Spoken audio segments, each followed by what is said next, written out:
I thought I'd share a couple dreams from last night and the night before. 2 nights ago, it was small snakes doing a lot of damage. I had brought the snakes into the chicken coop. I don't know why. They were tiny though, and they were in like a soup container.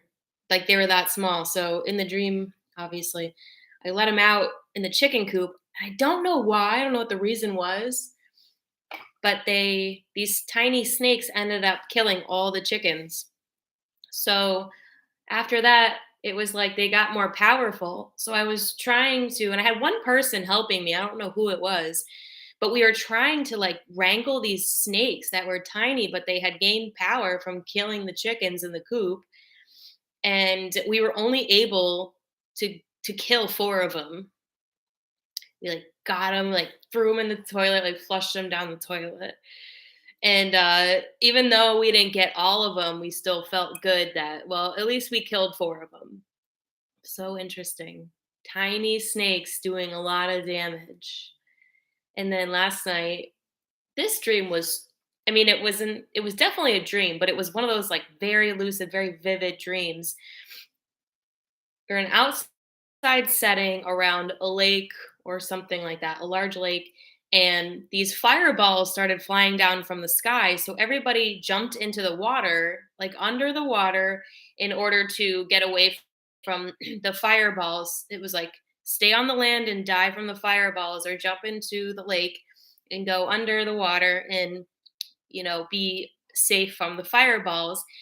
And then in that scenario, there were these like extraterrestrial people. They were like grabbing the people and like rescuing them, right? So they were rescuing us from underneath the water and bringing us into this underground facility, which I understood to be like a purgatory, but not everybody thought of it like that. And they lied to everyone else. So I'm in this purgatory and like I understand what this place is. I understand what's happening, but everyone around me is like delusional about what's happening. So the people that were running it, I mean, they were neutral. They weren't good. They weren't evil. They were just neutral. They were like telling everyone, they were like, well, all the other people that didn't get rescued, they went straight to heaven. And I was just like loudmouth, like I am. I was like, no, they didn't. They're lying to you. They want you to think that, this somehow a good thing and it's not. And this is not a good place. And that was not a good scenario. They're lying to you. It was just annoying because the reason why they took certain people was because they were gifted or they were valuable. And so basically it was like everyone else that they were like, oh, they went straight to heaven. They were like less than, and they weren't, valuable to these people. But the irony is, well, if we're so valuable to you, then we're smart enough to understand the reality of what's happening. So it was pissing me off that they were lying to everybody. And I was like, no, no.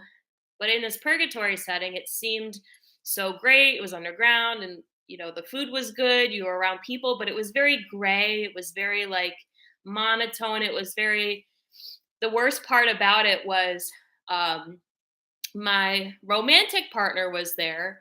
Not the big beast, it was one of the little beasts, 333. And so when I saw that he was there, I was like, oh, I'm so relieved. This place sucks ass, but at least you're here.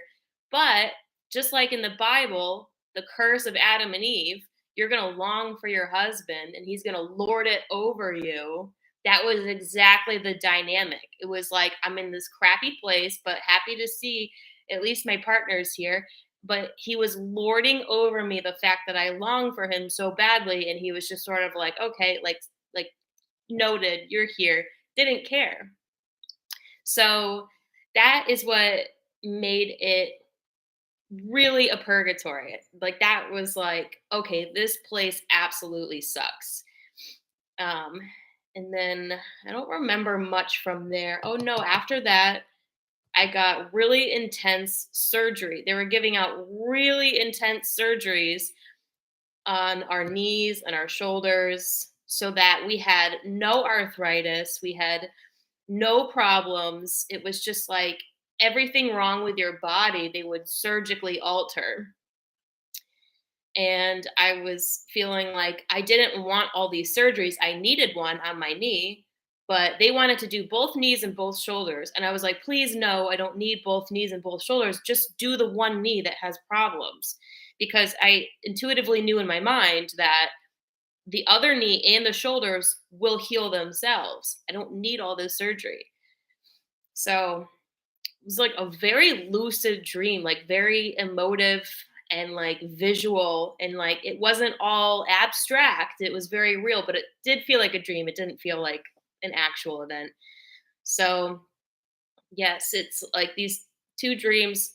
Beware of small snakes doing a lot of damage and gaining power from killing, and then a purgatory scenario. It kind of sounds like the rollout of the Mark of the Beast. Like people are gonna be like, "Oh, this is like our rescue. This is like a solution," when it's not. It's like not good. It's not great.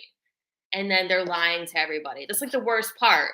All the freaking lies, and then the husbands lording over their wives. The fact that their wives long for them for so badly, and they just lord it over them. This is hell. This is hell on earth. Lies and the male female tension. Alrighty, well, those are the dreams. Have a great day. Talk to you later.